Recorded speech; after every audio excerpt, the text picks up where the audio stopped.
for me.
Happy Wednesday, everybody. It's Brian Terrian here from the Disability Digest, and welcome to our YouTube live event today.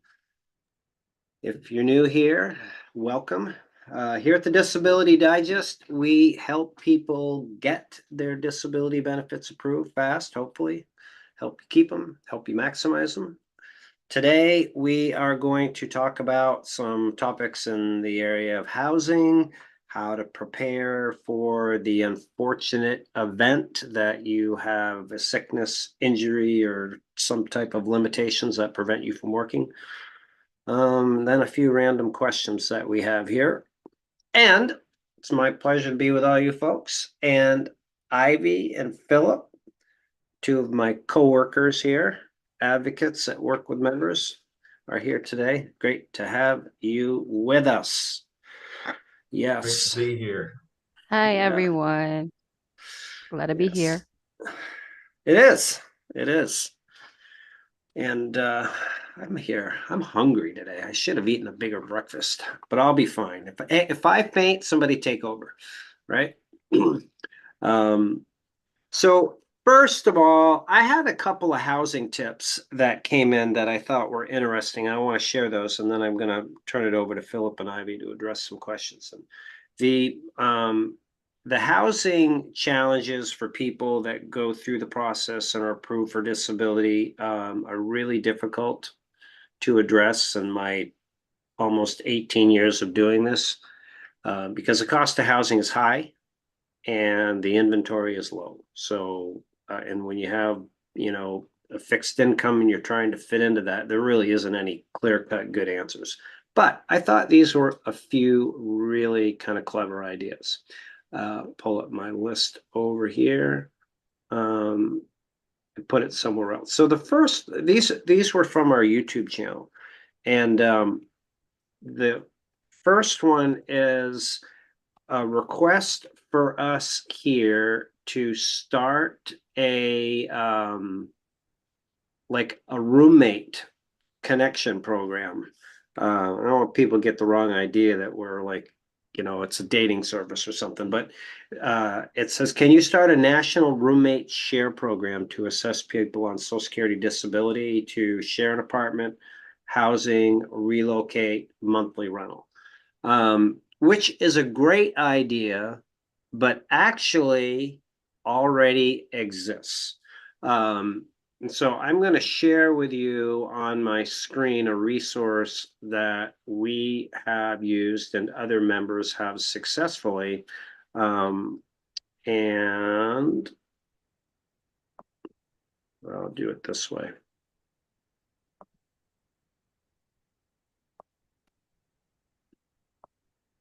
So the program, this is actually the service that's in Vermont, and it's called Home Share Vermont.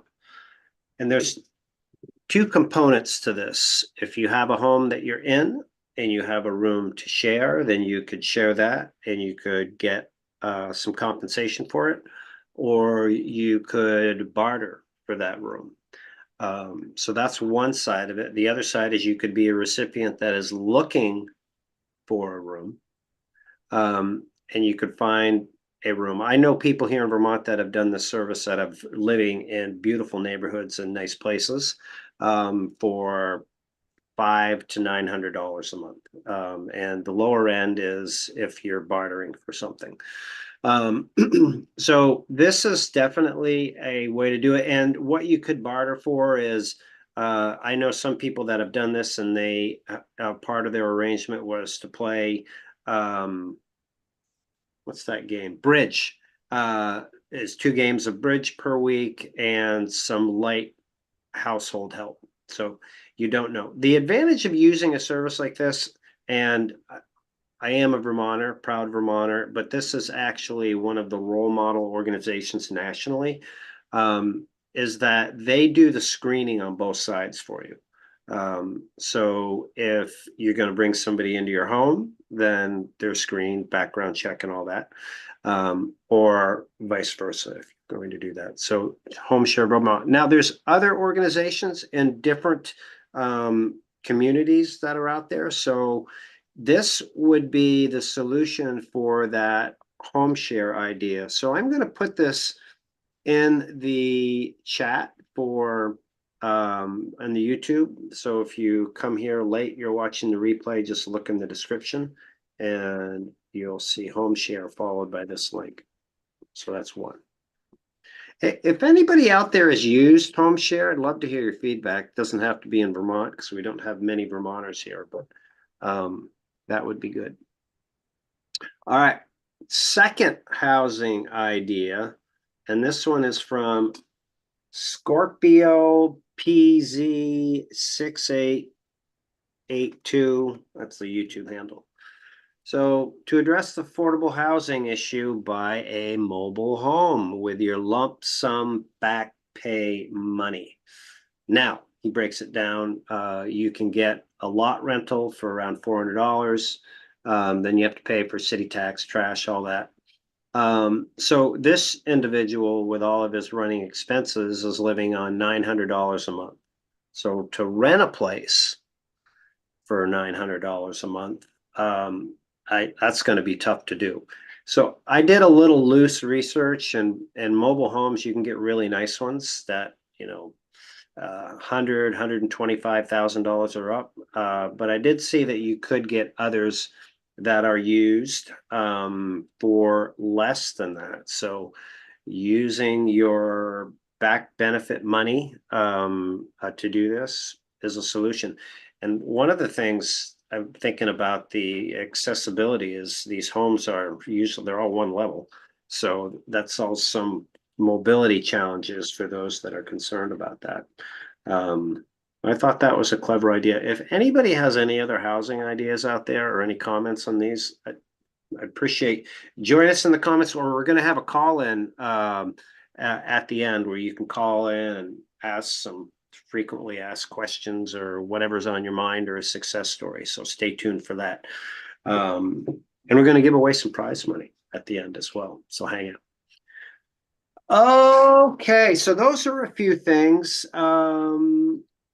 Ivy, you had mentioned that you've been speaking to members here and you've got an area of concern that's come up that you wanted to shed some light on about when life gets in the way. So Yeah. what's on your mind? Yeah, so there were members who've been asking like questions. Most of them are currently working and they are still trying to explore the possibility of pursuing their Social Security disability benefit. And some of the questions were like if there are any specific government programs or resources that are available for them to help them navigate this process, because some of them are kind of worried that they may not be able to support themselves while waiting for the decision or to Mm, complete the process. mm, mm. Yeah. So government, so when they say government agencies, do you think the primary concern is like when you stop working, how to, Yes. pay your bills and food and all that Right. until the approval? Yeah. I mean, I don't know of any government agencies that surviving the wait is a tricky business. Mm-hmm. I applaud you for bringing this up, and I expect many in the audience out there are either in that phase or have gone through it. And if you've gone through it and you're listening to this, maybe you can pass on some of this information to others that may have to go through it and make their life easier. But the fact is, there's a few things that are helpful, but for the most part, it's tough. So here's what's on my mind. Certainly, if you have other benefits that can help you survive the wait, and I know you've been doing this work for quite some time, and you understand that there's a gap from when you apply to when you get a decision. It could be around 8 months now, at best Right. case. So if you have other income, like if you're a veteran and you're getting your veterans benefits, or you purchased a long-term disability policy, either privately or through your employer, that's paying you 60% of your income. And if you don't have that and you're listening to this and you're working full-time, especially if you're under 50, I would put that on the top of your list to pursue doing that. So getting those financial pieces in place, but I mean, meeting with a financial planner and doing, or even if it's a conversation with somebody here at the Disability Digest and figuring out what you have for assets and resources to make it through. But there isn't any government relief. And now you can hit the pause button on me because I get going on this stuff, Ivy, and there's more to it than this. But I think one of the biggest things that we can help with here is we don't have money to disperse or any of that, is to really help you understand if you have something that's valid, like if you have a valid case that can be approved, and understanding what those possibilities are. But the key thing is if you do have one, is putting in the steps, like right now while you're working, to do what you need to do so that if you do stop or when you stop working, that you can get approved fast. So get what benefits you can in place to survive the wait, understand the expectations. Here at the Disability Digest, we have a specific course for people that are working, as you know, Ivy. And they can join us as a member, get access to that course for no charge, and follow those steps and understand what they need to do with the doctoring right now. So they have a high probability at that first decision mark to get approved.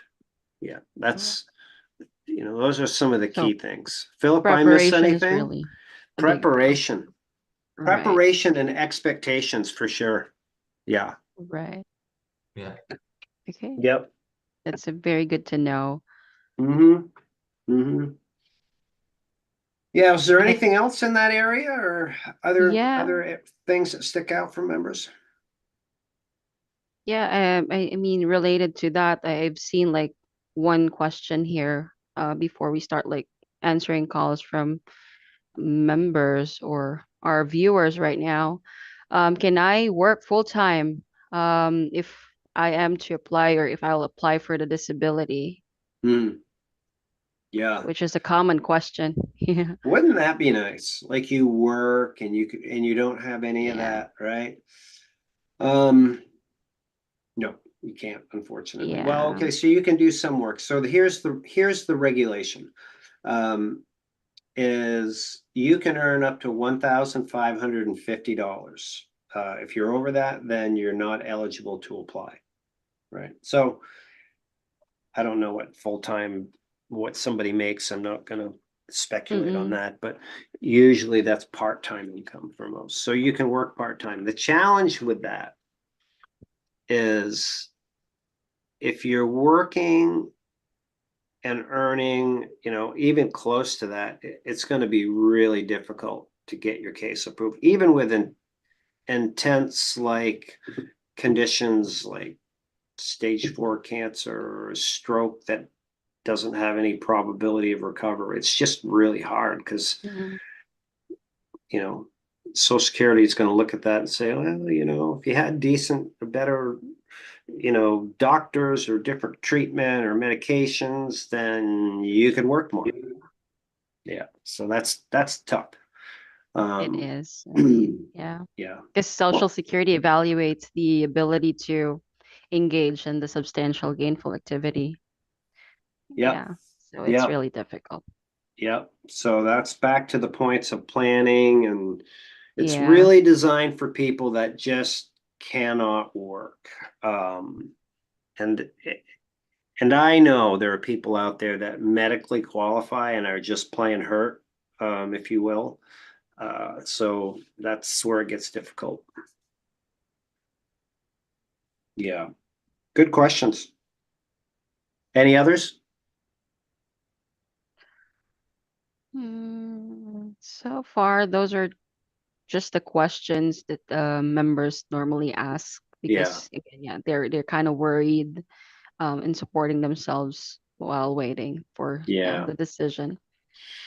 Yep. So yeah, thank you. Just a reminder, everybody, maybe you've got family members that are still working, understanding the disability process, because you never know when life gets in the way. I mean, some people it's slow moving with conditions. They're diagnosed and they see a gradual impact, but there's others when it happens really quick. It could be a visit to the doctor's office and you've got cancer, or you've had an unfortunate stroke or a heart attack or an accident. So these things happen quick to anybody of any age.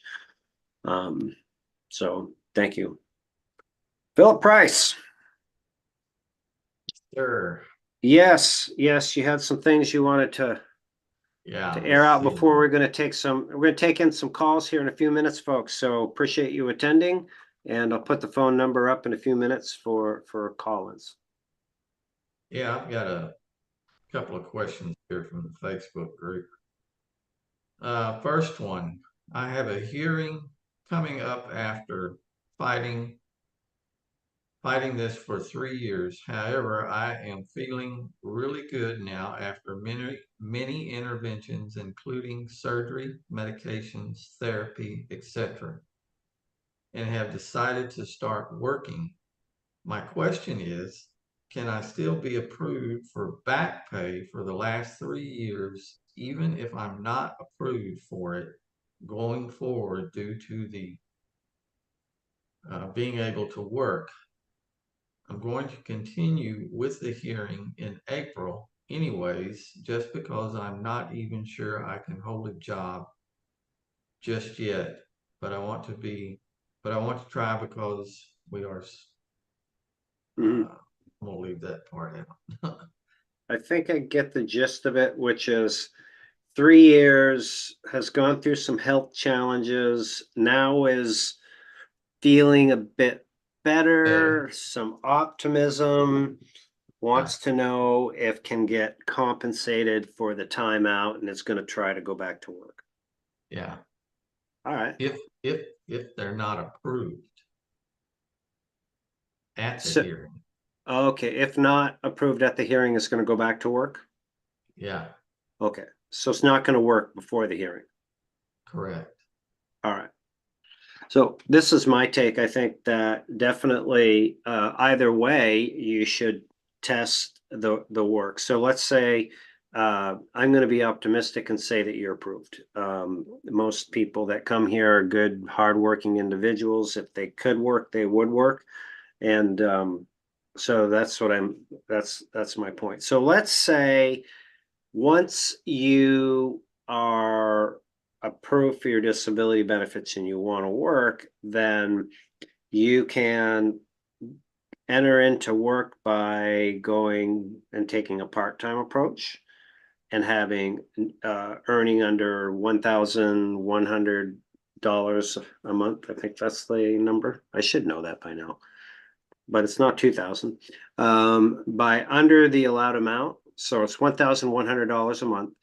And if you stay under that every month, then you can continue to do that for a while. Now, if you go over that, then you're going into your trial work months, which you have 9 of those that you can use, where you can earn as much money as you can in a month. for you can do that for 5 months. So you have nine, pardon me, you have 9 trial work months over 5 years. So my suggestion is definitely try working. I'd try to do something part-time at a consistent level and then take a look at your options of going and working more. Now, I just had confirmation yesterday that 2 employment experts that work with disability recipients are going to be coming back. This is Mike Crusoe and Kathy West Evans will be here on March 27th. And they're going to talk about this exact topic right here, where what the options are for people to return to work, some things that have worked, some success stories. So make sure if anybody's interested in working or learning about it, the 27th of March is right here in our at our event. Did I cover that question? Think. I think so. Yeah. All right, Okay. here's the next one. I'm 48 years old. I've had 3 strokes. Currently, 2 strokes happened last month and this month. Mm. Case is currently going through appeals. How can I inform Social Security on what's going on? Doctors told me I can't drive for 5 months as well. Mm-hmm. So I Mm-hmm. guess I want to know how they can inform Social Security of Right. their recent. Right. I would if you're not a member here at the Disability Digest, join us as a member. No charge. You get access to a disability approval course. When you're in the disability approval course, it sounds like you're at the applied and waiting stage. In that section, there's things that will help you. One is residual functional capacity reports. These are documents you can bring to your doctors. They'll fill out, authorize, sign, send in. And that will help Social Security understand like a condensed version of all your medical records and your experience and how many days you can work or not work. That is definitely one step. If you have any recent medical evidence, like you just had a stroke, you want to make sure that those medical records are in the Social Security file.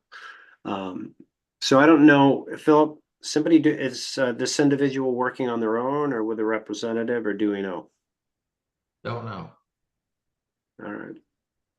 Think Yeah, I they're mean, if you're working on their working with own. a representative, sorry to interrupt, then they can actually look into your case file and see what has been collected, what the most recent evidence is, and they would be able to then write a case summary or a brief that would show out of all the exhibits, information, evidence, what are the key points and why you qualify.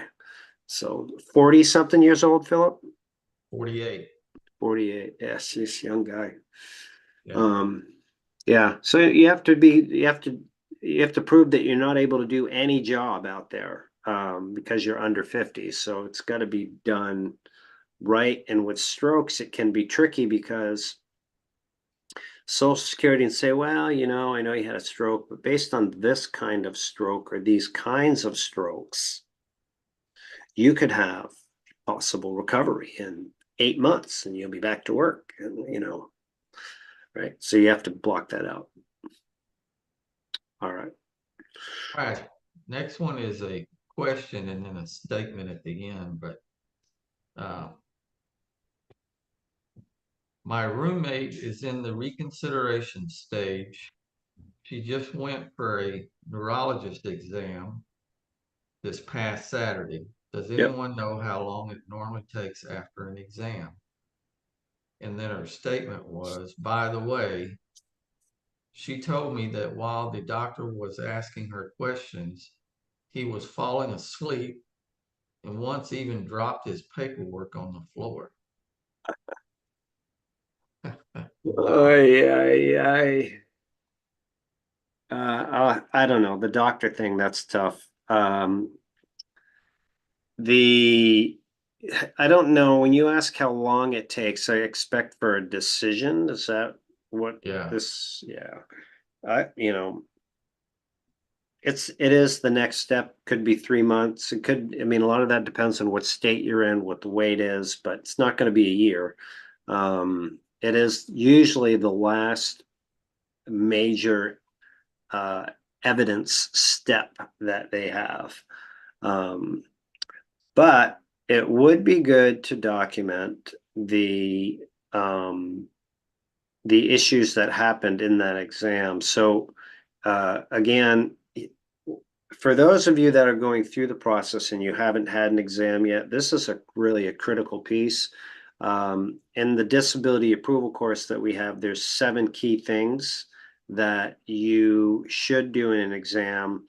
And it doesn't sound like this member or this individual was one of them, but one of the key things that you want to do is bring an advocate and record the independent medical exam. Usually they'll allow you to do it. And then you could have documented this. If they don't allow you to record it on a phone or the audio part of it, then your advocate that comes with you could have just taken written notes, dropped his pen, fell asleep. What a mess. Well, that would have been a great video, wouldn't it? Wouldn't it? Wow. Yeah. Made for TV. Yeah. Huh. Yeah. Okay. That's all I've got. All right. Great. So I see that there's some questions in there. I'm going to open up the phone lines. I'll put the number up on the screen. If you have a question, you can call in with it. We can talk about it. Or if we don't hear from you, maybe Ivy, you can monitor some of the questions there. And that's not what we need.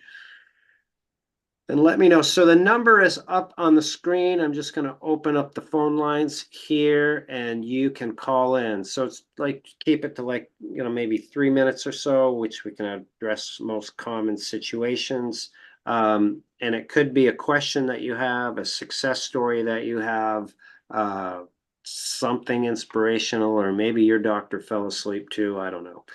But 844-717-2454 is the number to call. So give us a call. I do see some questions jumping out Yeah. here. Anything that that sticks out that you want to address, Yeah, Ivy? there's a question here pertaining to being a self-employed from Greg Barney.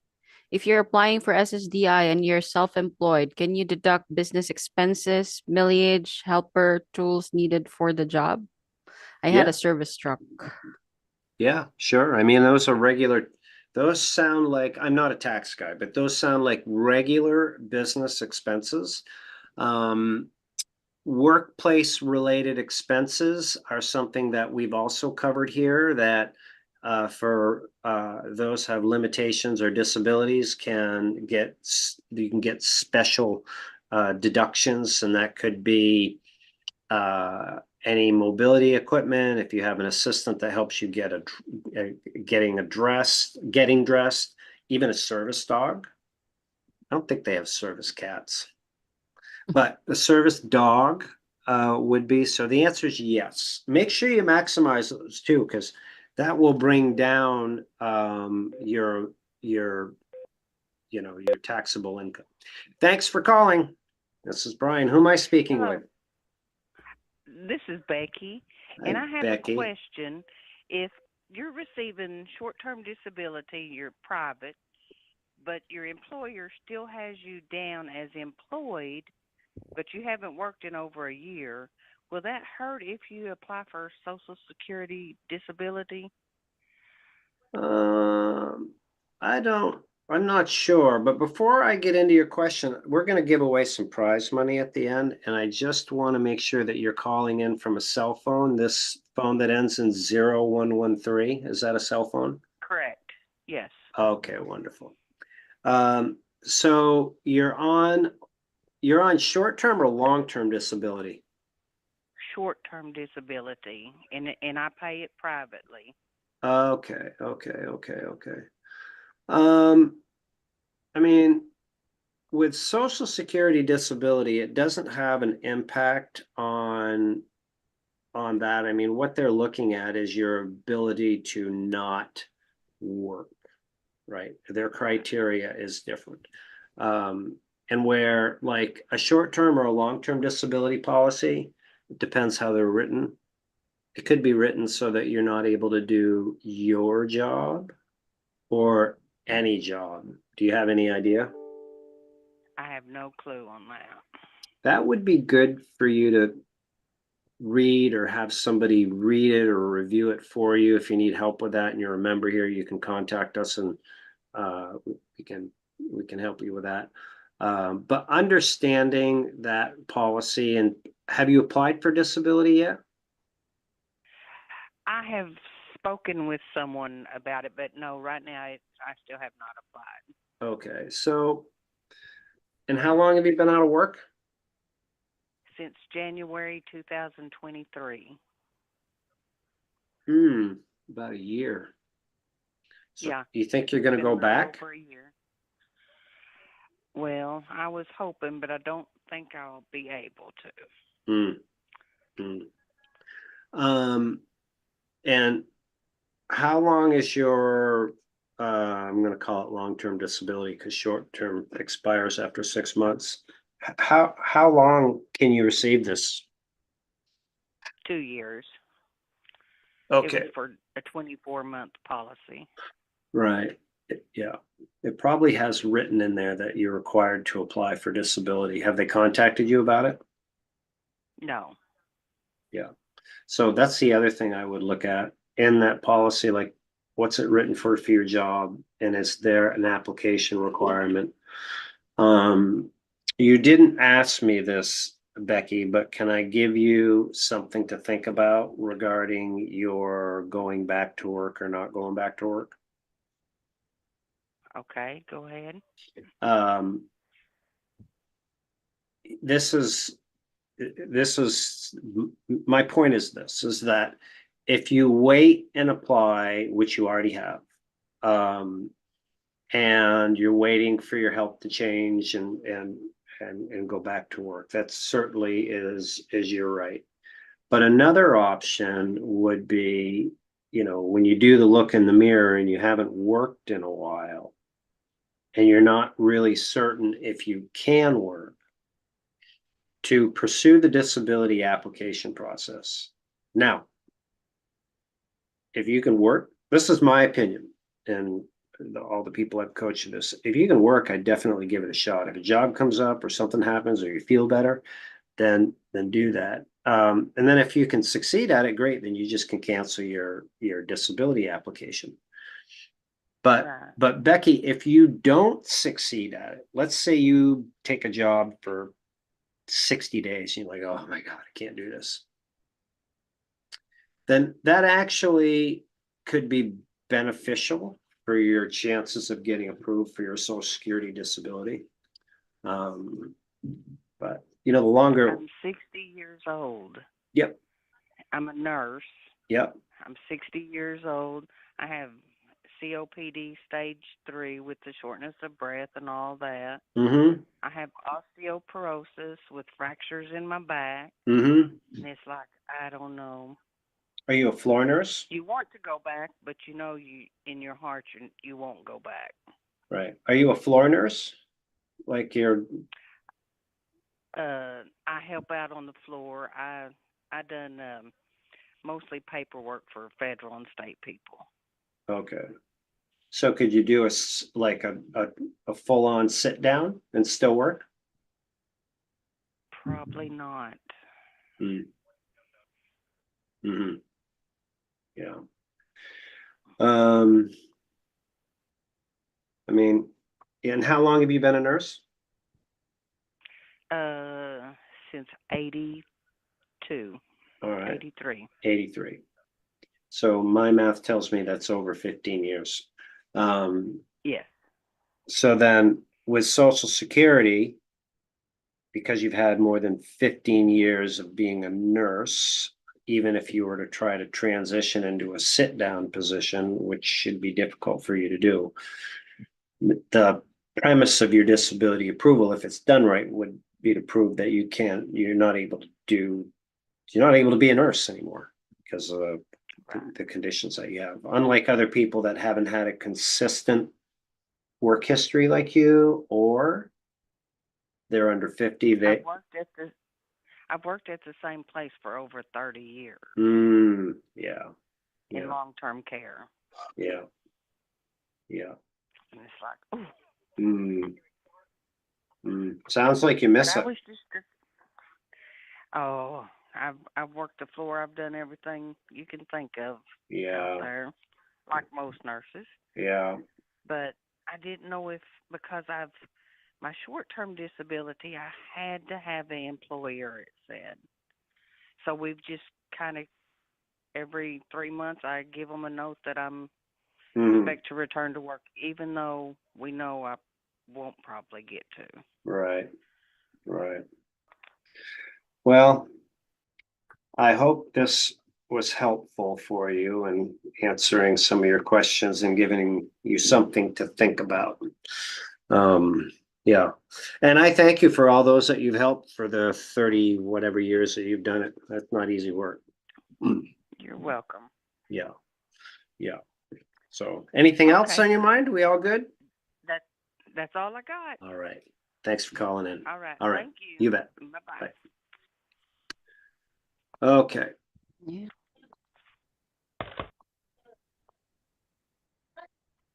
All right. So I've just opened up the line again for the next caller at 844-717-2454. Is there another question that stood out, Ivy, that you want to? Yeah, so I was responding to some of the comments here while you're helping Becky earlier. So there's a question from Denisha Rose. Let me go back to her first question. So she was saying that she received an email from, I guess, her local Social Security office saying that the disability is not available to her daughter until age 18. And they are at the adjudication and said that her daughter has a severe scoliosis and asking how do other disabled children get SSDI? So what does it sound like the child was denied? She didn't mention, but yeah, I told her that usually SSDI is applicable for individuals who are age or has enough work credits. Maybe she's pertaining to SSI. Yeah. One moment, Ivy. Thanks for calling. This is Brian. Would you hold for a moment while I just finish up this question? Yes. Okay. So the children's disability has a different evaluation process, and children do get approved for children's disability. It's not an area that I can speak to intelligently because we work with adults mostly, like 48 to 62. But there are individuals that do practice this. I mean, we do know some, and if this individual is a member here at the Disability Digest and you were invited to this event, just reply to the email and with an explanation that you provided us, and we can refer you to somebody that you could talk to and see if they can help you. Maybe it's like a traditional denial, and it could be fixed, or you have to wait till they're 18. Yeah. So I'm back. It's Brian Terry, and thanks for calling. Who am I speaking with? Yes, this is Lisa Hanson. I've called several times. Hi, Brian. Hi, Philip. How are y'all? Hello, Philip. I'm calling regarding I have gotten Social Security after 2.5 years. I told you that. Everything is going fine, but I'm on a CDR review right now. And they're, sending paperwork to me, my daughter, everybody that I have put down. Should I be concerned about that first and foremost? I'd like to learn more about it, Elisa. Just to confirm, are you calling it from a cell phone? Yes. Okay. All right. So Ivy, I have this one on our tracker list from Lisa. So I want to see if I can understand the series of events. So did you receive like a short form or a long form, Lisa? And I, I'm not sure. It listed doctors. Is that the long form or is the short form? both. Okay. How I many think it's the how many short how form. many pages was it? I think it was like 2 or 3. Okay, that's short. Okay, so you received a Yeah. short form and then you sent it back in, and then did these other events happen at the same time or afterwards? Probably about a month afterwards, they sent paperwork again to me and my daughter. Okay, and what are they asking of, and what's the gist of what they're asking for from both of you? Basically, what she knows, what's going on with me, that I'm disabled and, what I do during the day, that kind of thing. Mhm. And, she knows me quite well because she's my daughter. Right, So, right, and they asked me the same thing too. all right, all right.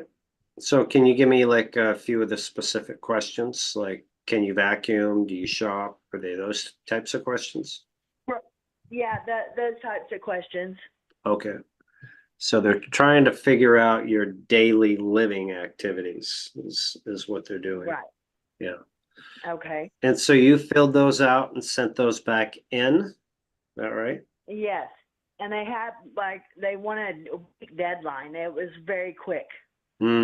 Yeah. Remind me what state you're in. Texas. I should have known that. I was gonna guess, but I figured it's right. I mean, Yes. typically that what you are experiencing is that like the second round of being reviewed. So the Okay. trying to remember, I think it's like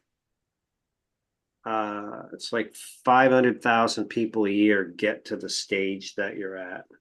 So hopefully everything will go away. But if it doesn't, and you've been going to your doctors and doing all the things that you should be doing, Right.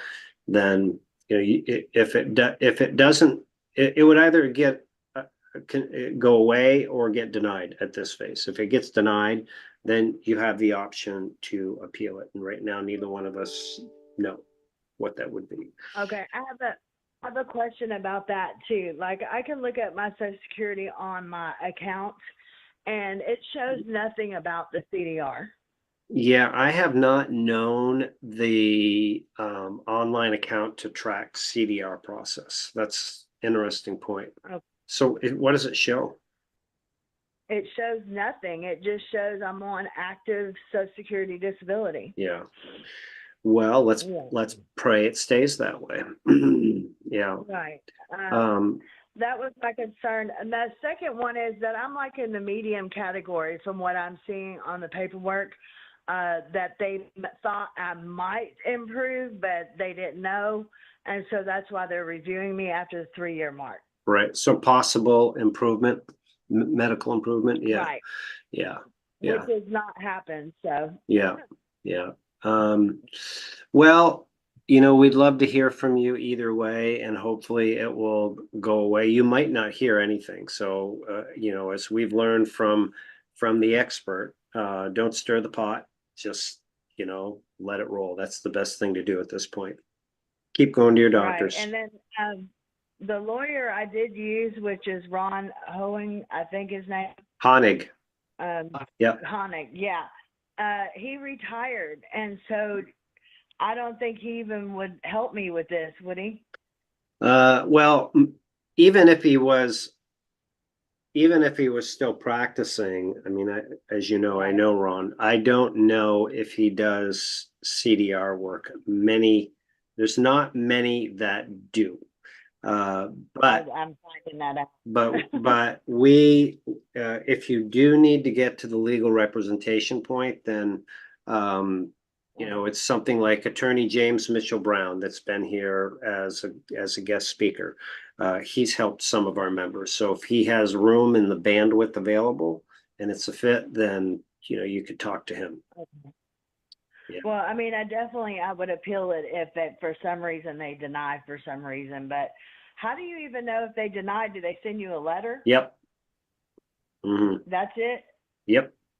Yep. So And no way to track the progress. not that I know of or anybody else. So, and it happens quick, like 30 days. I've known people within 30 days I've known people that have received the letter after their benefits have been stopped. Yeah. Wow. Okay. Yeah.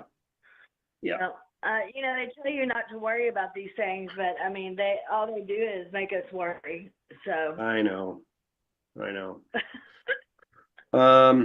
Well, we'll hope and pray for just a positive outcome. All right. Right. Okay. Well, I appreciate it. Like I said, I just wanted to touch bases with you on the CDR because I've never been through one before. Yeah. Well, thanks for calling in and sharing that. All right. Yeah. Okay. Okay. Thank you. All right. You bet. Be well. Bye-bye.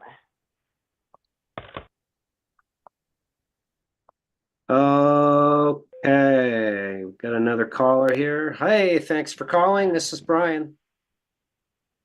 Hi, can you hear me? I can hear you. Who am I speaking with? Okay. This is Denisha, the one with the daughter that has severe scoliosis. Oh, yes. We were just talking about you.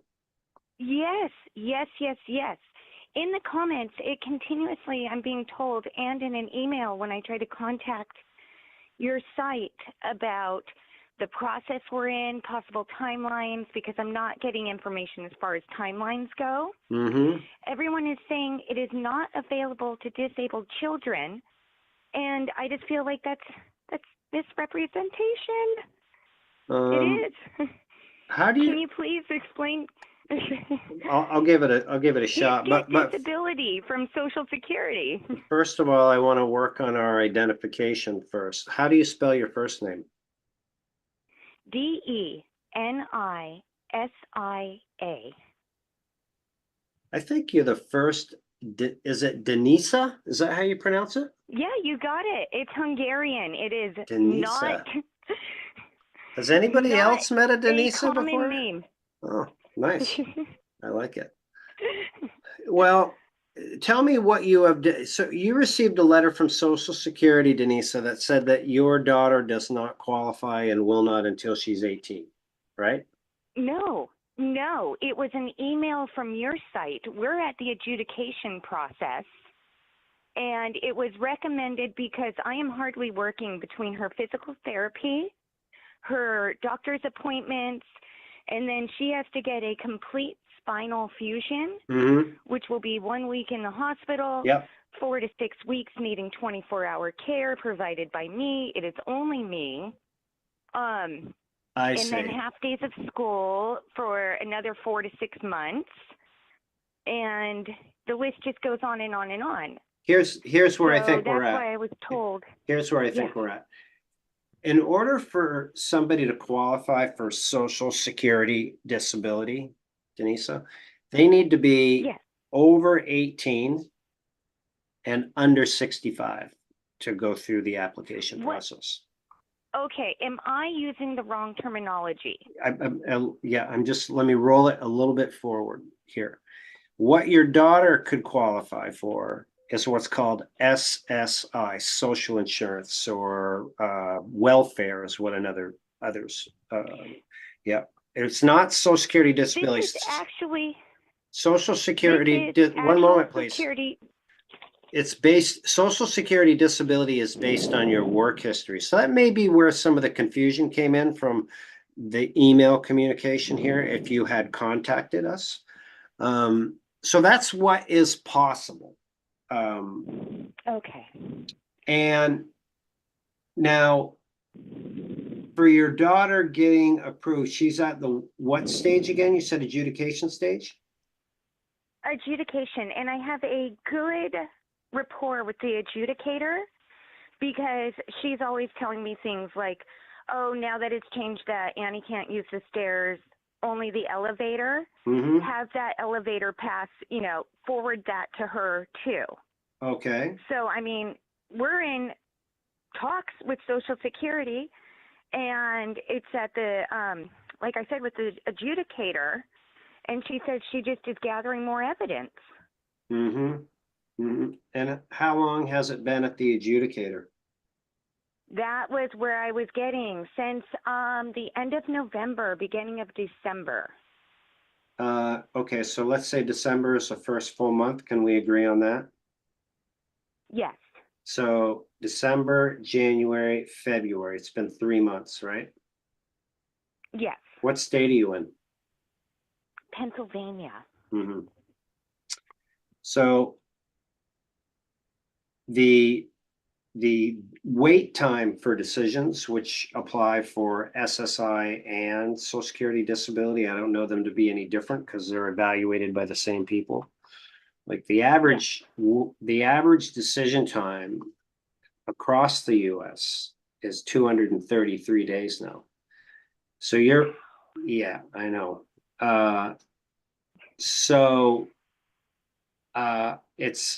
You're just kind of in the beginning, but what is a few bright spots here is that you do have somebody that you can speak to. You have an adjudicator case manager, Yes. which is good. So what is the most important? Like what's the, adjusting the time frame and all of that? Neither you or I have any real power over that, but what is the thing that's most pressing on your mind, Denisa, about this? The time frame, because I don't feel like she needs the surgery, but at the same time, we have about a year, not even quite a year now. We're hoping to do it before the holidays next year, unless it needs to be performed sooner. Mhm. But it's the matter of having an income during that time. Right. Because I will be completely unable Able to work. And it is based off of my income. Right. Even though it's going to her, every last penny needs to be accounted for. Mm-hmm. And they have a whole system of how much can go to like housing and then clothing and X, Y, and Z. But I need that cushion for the, months. Mm-hmm. Mm-hmm. In order to pay everything. And even now I'm struggling in the fact of, gosh, she hasn't gone to a full week of school for months now. Mm-hmm. But the whole thing is that she gets 4.0 Good. despite the amount of school she misses, because the majority of it is on Chromebooks. And I think that's her saving grace with school, is she shows up for those state tests. She's brilliant. What's your daughter's She's name? very gifted. Annie. Annie? Yes. All right. Well, Analia, but Annie. Yeah. All right, everybody. Shout out to Annie. Killing it on the grades, huh? That's good. Yes. Good for you. Great Well, job. Since she's 14 now, but since she was in 5th grade, she signed her name Dr. Analia. Last name PhD Esquire. So she has lofty goals. So we've got to prepare for that. I love it. You should have her Great. call in here someday and give us all a shot of Yeah. inspiration. Here's a few. But that's the thing.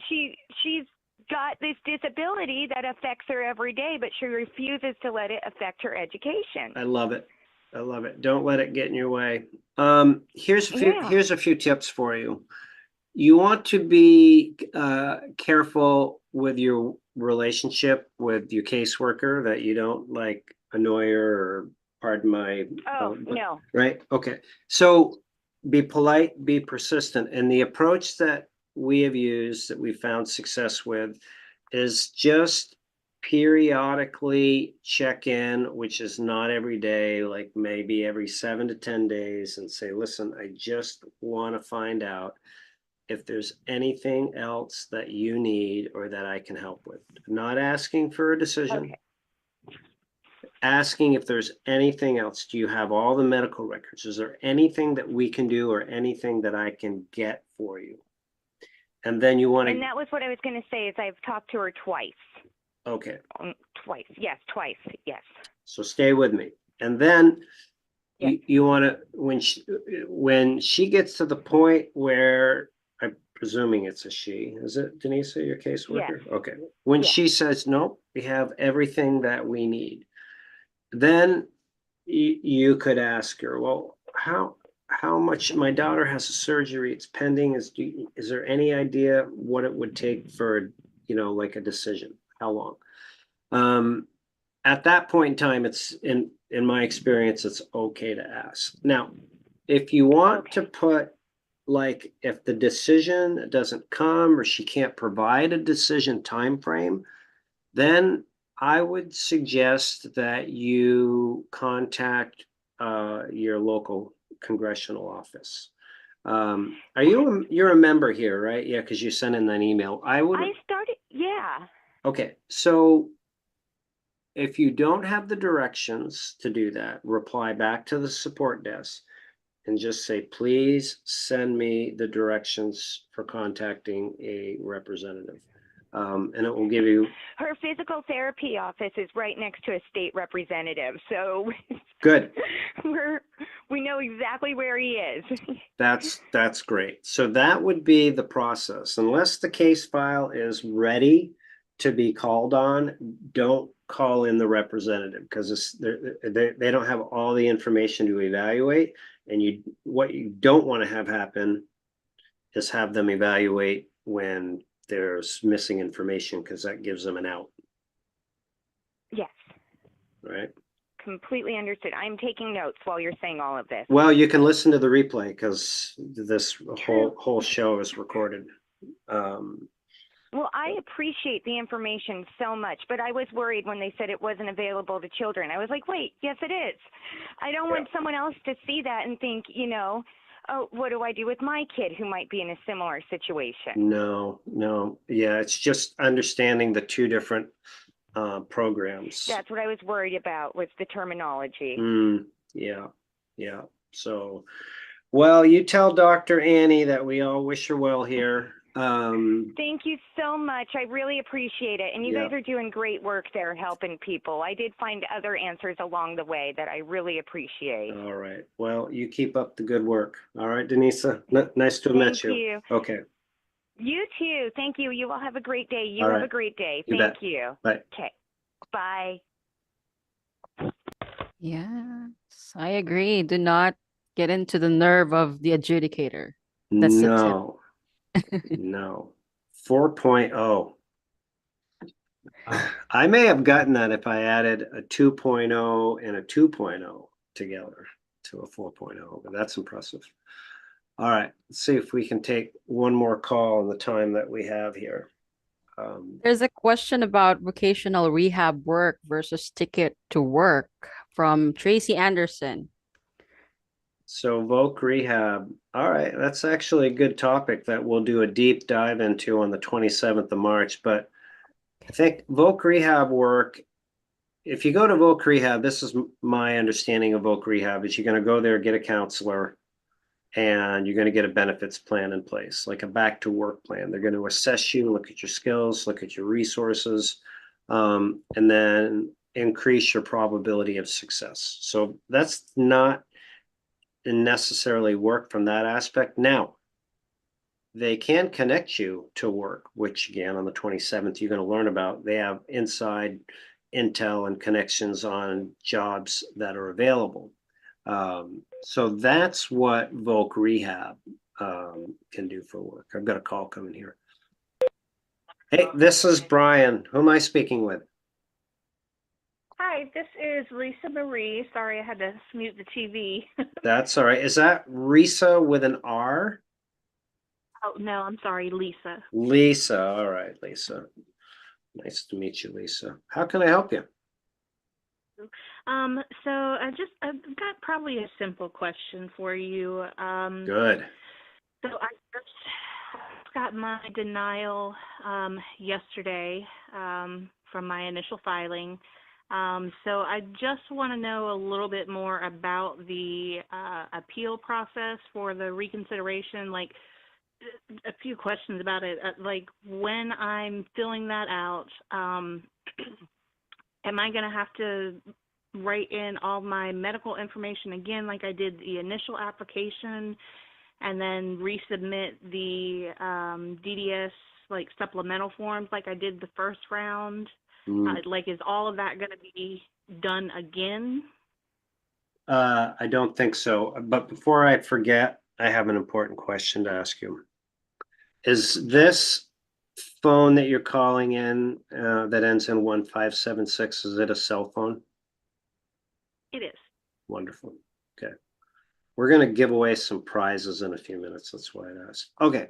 So you received a letter. I want to make sure I understand where you are at in the process. Is like you originally applied and then you were denied, so you're now going to file a reconsideration appeal? Does that sound right? That's correct. What state are you in? Virginia. Okay. So your questions were, do you need to fill out all of that information and submit what you did in the initial application? Right? That was one part. So no, no, you don't. So do you have the letter in front of you there? I don't, because I get my mail at my mom's house and she just snapped a picture for me. Oh, thank you, Mom. All right. So did you notice in the appeal, if there, or in the denial, if there was anything out of the ordinary? Like, did they get all your doctor's records, or the reasons for denial not in line with what it should be? Anything at all like that? Or do you know yet? I don't know if they listed my doctor's information there. I'm trying to see if I can pull up the picture here now while I have you. The beginning line just said, on a review of your medical conditions, you do not qualify for benefits on this claim because you are not disabled under our rules. Doctors and other trained staff looked at your case and made this decision. Okay, yeah. That's standard. Okay, so I don't know if while you're on the phone, if you can still see the show, like the on YouTube. I don't know if you're participating from YouTube or Facebook, but you can watch the replay. So what I have on the screen right now is the segment of our disability approval course that applies to you. So which is that you're at the reconsideration appeal. So at the reconsideration appeal, are you a member here? I'm not. I just found your channel recently. Okay. So, okay. But I heard about it, so I want to join. Okay. All right. Well, no pressure, but you're welcome to. But if you do, you join, and then you can get access to this. And so the few key things in this segment of the course that you want to do, the reconsideration steps are, you want to review that letter. You got to go to Mom and get it. And then you want to look at the doctors that they pulled. Like, if you have 5 doctors, but they only had medical records from 3 and they evaluated your case, then they don't have the whole picture, right? So Gotcha. you want to look for, like, if they said that you have mild, I don't know anything about your conditions, but like if they said you have a condition that has mild pain, but it's actually severe pain, that would be another possible area of inconsistency. So you want to shoot holes in their reasoning or look for it. And then once you do that, you can file the appeal. You can do it on your own, and the course will guide you through how to do it. And you can do it right online, or you can do the paper version. And the appeal forms are right in the course. But with the appeal, you want to write a statement. and there's a sample statement that's up on the screen now, to put in your appeal that says, I don't agree with, I'm filing a reconsideration, and you want to say why you're unable to work, and you want to really follow the work that we do here. Because if you just received it, you've got like 60 days to do it, but you want to make sure that you really nail it on communicating your limitations, not your conditions, the limitations. Like if you can only sit for 15 minutes, you only can stand for 15 minutes, you can only lift like 5 pounds, and your job description says you need to lift 15, that type of thing. So the course will help you with that. Then you craft it, fill it out, send it back in. You can do all of that. If you look at it and you say, you know what, it's going to be a lot for me to do, then you can speak to an advocate here and we can review your situation and see if it may be a fit for you to discuss or consider having a representative help you if your case is in an approvable format. So those are the two options. You can use course, do it all on your own, or if you don't want to, or you want to explore your options, you can talk to somebody here. Okay. Gotcha. Awesome. Thank you so much. You're welcome so much. Nice to meet you. Thanks for calling in and good luck. Let us know how it goes. Okay. Thanks so much. All right. Pleasure. Thanks. Okay. We are going to, did I finish that question, Ivy, on the work About piece? yeah. You just mentioned to stay tuned on our next live event, which would, discuss Yeah. about. Well, not the next one, the March 27th one, if it was regarding the work piece, right? Yes. Okay. Good. Listen, we're gonna give away some prizes here for those that called in. And just give me a moment to get everything lined up here. So we will do that.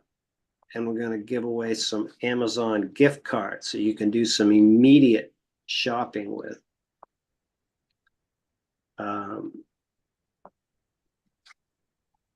And what I would like to do is add a twist to this today. So I would like, if you could, Ivy, pick out of the crowd, and I say the crowd, those that are in the live stream, if you would pick out somebody's ID there, and we're going to put them in the wheel. The only situation is they're going to have to contact us with either their cell phone or their email to collect their prize. Okay. You can just send me that in chat. Okay, yeah. All right. So we're going to give away 2 gift cards today. We're going to give away a $40 gift card, and we're going to give away a $20 Amazon gift card today. We're going to spin the wheel twice. All right. Let's see.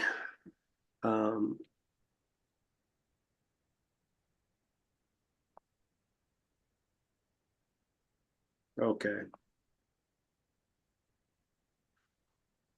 So listen, folks, as we wrap up here, I want to thank you once again for tuning in. We're here just about every week. We have some special guests that are coming up. We had one 2 weeks ago about travel. So if you want to know about travel, you have any travel coming up, if you'd like to travel, definitely listen to that. That was one of the live events. And then we have the employment experts coming up. And we also have another hour with the expert coming up soon. Okay, so I see that you have user Lulu. Is that right? Yes, Brian. Okay. All right. So we're going to mix it up. We're going to spin first, and the $20 card is going to go to the first recipient. So we have Lulu, who is in the YouTube login, Becky, Lisa, and Denisa. Philip, you want to predict? I'm gonna go with Denisa. I like the name. Denisa. All right. This is a $20 spin.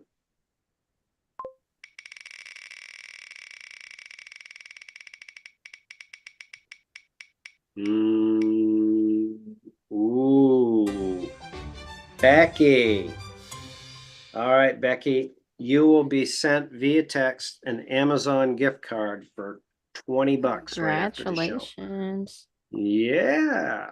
All right. So we're going to spin again. And I am going to take Becky out of the spin. And now we're down to 3. It's kind of like Survivor.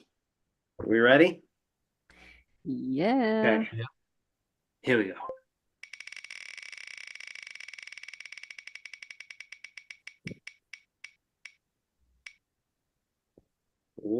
Lisa. All right. So Lisa, you will receive a $40 Amazon gift card right after the show. Folks, we do this because we're in the partnership program with Google, and they support ads on some of our videos. And so we share the revenue to have some fun and give back to you folks for attending the show. So, if you know of anybody that might benefit from this, you can just forward the link. The replay is available immediately after. And we will be back here again next week. I want to give a big shout out to Philip for helping, and Ivy, who this is her first time joining us. Wonderful. Thank you for coming and having you here on our live show. Thank you, Ivy. Yeah, No yes. problem. All right. All right, Thank you, everybody, everyone. make it a great day. Till the next time. Thank you.